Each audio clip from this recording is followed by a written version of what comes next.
Hello, everyone, and welcome to the Political Job Interview, where I interview candidates running for election. I'm Vincenzo Calla, the host, and today I take on the role as the boss, giving a job interview to today's candidates, Dr. Rouba Fattal. Dr. Rouba Fattal is running for election for Ottawa City Council as a candidate for Ward 23, Kanata South. Thank you, Rouba, for your time, and thank you for joining me today. Thank you very much for having me here. It's a very nice platform, innovative ideas, and I like to join these kind of new forums. Well, it's great to have you here today, and without further ado, let's get this job interview started. So as with any good job interview, I'm going to start off with an opportunity to learn more about Rouba. So Rouba, the first question I'd like to ask is, can you tell me a little bit about yourself and your story? Yeah, sure. So I came to Canada 30 years ago. We immigrated with my parents to Montreal first, and there I went to McGill University. At McGill, I got my BA, and then I went to Montreal University where I did my master's. It was always a combination between politics and economics. I like that combination. So political economy has been my passion. After finishing my master's degree, I got a scholarship from the Quebec Ministry of Education to go to Belgium and do a joint program between Canada and Belgium on the Canada-EU trade agreement. So political economy again. I did other also research there. I worked for NATO Parliamentary Assembly, got married, and there was a decision in 2011 after my PhD, do we stay in Belgium because my husband is Belgian, or do I come back to Canada? So the decision was made that no, I would like to come back to Canada and continue here. So the decision was, let's go to Ottawa, because I was going to go first to the university. So I joined Ottawa University, where I was a professor, part-time professor, because I was also growing a family, professor of different topics, including political economy, for 4 years. After that time, I decided, okay, I would like to also go to government, and I was invited to join the public service, where I started to work as a senior economist, first as an economist and now a senior economist at ISED. So I just had to take a leave to run for the elections. But before that, I was at ISED, which is Innovation, Science, Economic Development. And I have been there for several years working on budget proposals, budget reports, and evaluation of these type of reports as a senior economist. Beside that, I also have contributed a lot to the community. For example, I served on several boards, like the Kanata Food Cupboard and the Western Ottawa Community Resource Center, both here in Kanata South, as well as the Rotary Club of Ottawa, and other boards, including the one I founded myself in 2015. I founded the Kanata Carleton Small Business Network, which became a success story here in the community. We now serve 1,000 businesses. We grew from 22 to 1,000 businesses within a very short span, and it is a not-for-profit organization. Well, a lot of really great things there. Definitely an amazing story of yourself who immigrated to Canada and worked in many different places, including a different country as well. It's just really interesting to see that in all of your experience, which I'm sure we'll talk about in the next segment. But before we go into that, I wanted to go into the next question, which is, why have you decided to run for this position? So why did you decide to run for councillor? I noticed for a while right now that we have a leadership gap, and that we really need somebody to step up to the plate, because I believe firmly in accountability, in transparency, and in efficiency, particularly fiscal responsibility and fiscal efficiency. So as an economist, maybe that's my background, where I always try to find these gaps and try to bridge them. For a while, we noticed that, particularly because I'm on many boards, as I mentioned, including my community where I lived for 10 years, the Trail West Community Association, there was lack of communication with the residents. There was lack of services. My parents also are seniors, and I noticed there are some services that are not available anymore for them. Because of all of these things and the fact that we are paying a lot of taxes and my experience, I decided, you know what, I'll step up to the plate and take that role. Now is a good timing Previously, I was asked to run, but it wasn't the right time because I had young children. Now my children are more independent and I can do this. Well, definitely a lot of concerns that a lot of people in Ottawa, a lot of people in Canada, and a lot of people across the city are dealing with, and really that changing landscape and starting to see going forward, how do I want my city to be? And the best way to do it is through many ways, including running. Running is a great way to make your voice heard and change those issues. So we're going to take a bit of time now to talk about the job and what Ruba brings to it. So the first question in the segment, Ruba, is what experience do you bring to this job? As I mentioned earlier, a few things. First of all, I really bring my experience and my skills. I'm highly skilled as a senior economist and somebody who analyzes and who has critical thinking when they look at budget reports. I evaluate budget reports of high value. And I can bring that, first of all, that knowledge and that skills to the table. The other thing is I also founded the Kanata Carlton Small Business Network. And as I mentioned that it was a very small organization at first, and I grew it through bringing people to the table, people who we didn't have funding from any government institution because I wanted to avoid any conflict of interest as a public servant. So we didn't rely on that. And it was a conscious decision that I wanted to rely more on the community, bringing the right people to the table. That's what I did. And I have that ability, and we grew it together. We have a board, an amazing board actually of all professionals who wanted to give back to the community. In 2015, when I started and I launched the Kanata Carlton Small Business Network, it wasn't even a buzzword, small business. Nobody was talking about small business at the time. But the background that I have from working in my parents' shop when they immigrated to Canada. As a student, I used to work in their shop, which is a dollar store in Montreal, for 15 years. So I have seen the ups and downs of small businesses, and I realized that there was nowhere for them here to connect unless they can pay membership fees for either Board of Trade or Chamber of Commerce. But from the experience that I had with my folks, these are very expensive. Not all businesses, startups can afford these memberships or even understand the value of them. So I wanted to do something different. So here I am bringing that leadership to the table as well. I have proven leadership by growing this business network from nothing to a very successful one.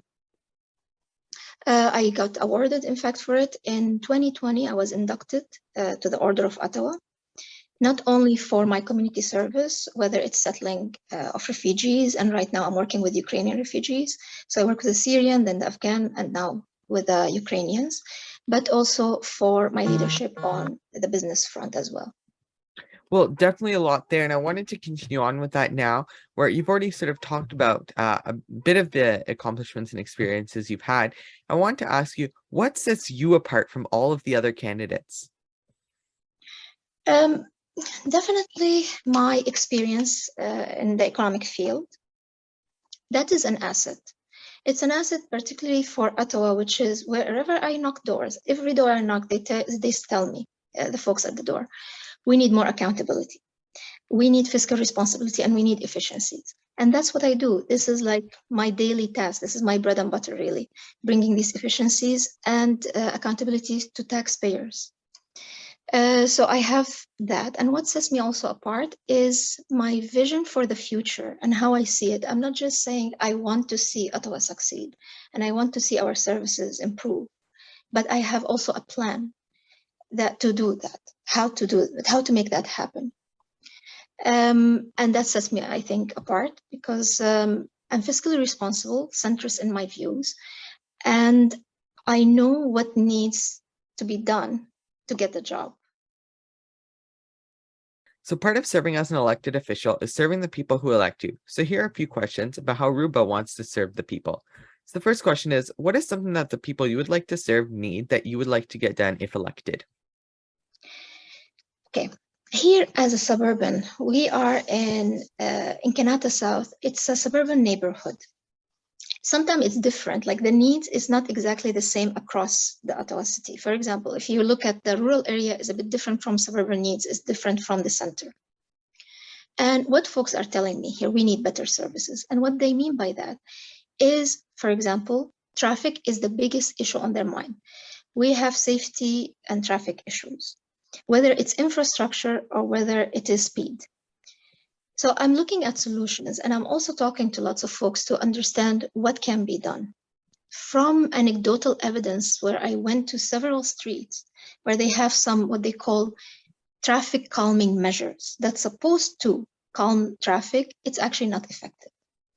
They cost a lot of money, and takes every time we put these traffic calming measures, for example, those sticks are in the middle of the road, those need at least 3 visits. So you're paying the service people, you're paying the city staff to go to the street to do the 3 visits plus the installation, and they cost a lot of money, but they are not getting us our return on our investment.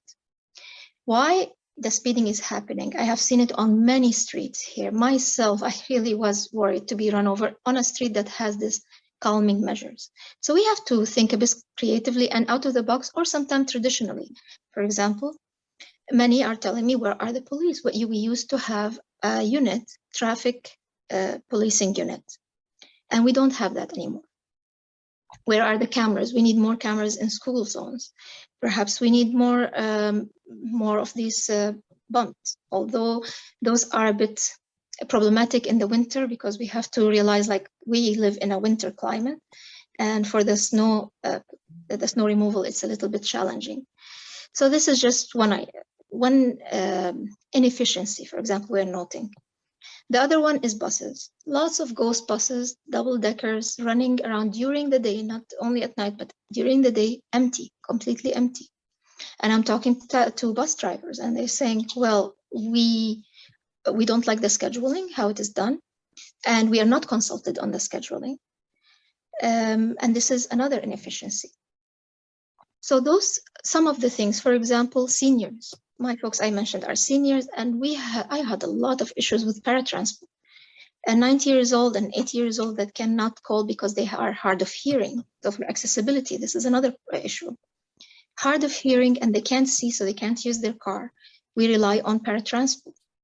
Used to be my call, I would have to wait, because I used to make the call for them 2 to 3 hours. Luckily, the good news is now we have it digital. However, there are gaps, and they have a blog, if I may mention. If you go to my website on roubafattal.ca/news, I'm blogging about every issue and what possible solution that I am thinking of or hearing from people, and putting it out there. So paratransport, for example, scheduling could be updated, or even the way that you pay for the partner that goes with you. Parapay only supports the person who's applying, but not their partner who's joining them. Little tweaks doesn't cost a lot of money, but will improve the system. We can also, there are other issues, for example, paramedics. Some people are telling me they call paramedics and they have to wait an hour, half an hour to an hour. This is a basic service. If somebody is having a heart attack, and they are paying so much taxes, the people here in Kanata South, and if they're having a heart attack and they have to wait an hour, this is a life and death situation. So I don't take it lightly. We need to improve these basic services for them. Well, definitely, and those are 2 key issues that a lot of people are talking about right now, especially those traffic calming measures. There's one right in my neighborhood, and people just speed around them. They just don't speed down. They just some of them have poles on either sides, but there's a lot where it's just in the middle of the road, and then there's the parking line. If there's nobody parked, they just go around them. So it's a big issue. And again, with those transit issues, it's just really big and something that's being thought of a lot nowadays. If I may add, I just mentioned one issue that I'm looking at, but beside the traffic and safety, there is also infrastructure. We have lots of potholes that need to be dealt with, cracks on the road. We have even infills, like the infill is an issue, because many of in our community saying we don't mind the development, but they have to be done right. They have to be done with public consultation, respecting some green space around them, having also the aesthetics and the feel of the community. They have to feel like they're not outside of this community. They have to maintain the characteristics of the neighborhoods. That's what they are asking for. A third one that is also top of mind is youth and recreation. Some of our parks are outdated. They need repairs. Some of them have fields that are underutilized. For example, we have soccer field in some area barely used, while we have 70% of houses that are knocking doors on, they have dogs, and they're asking for years now. Can we have one fenced off-leash dog park? It's not a lot to ask if we have all these fields that I witnessed. Nobody is there. That can be transferred to an off-leash dog park, for example.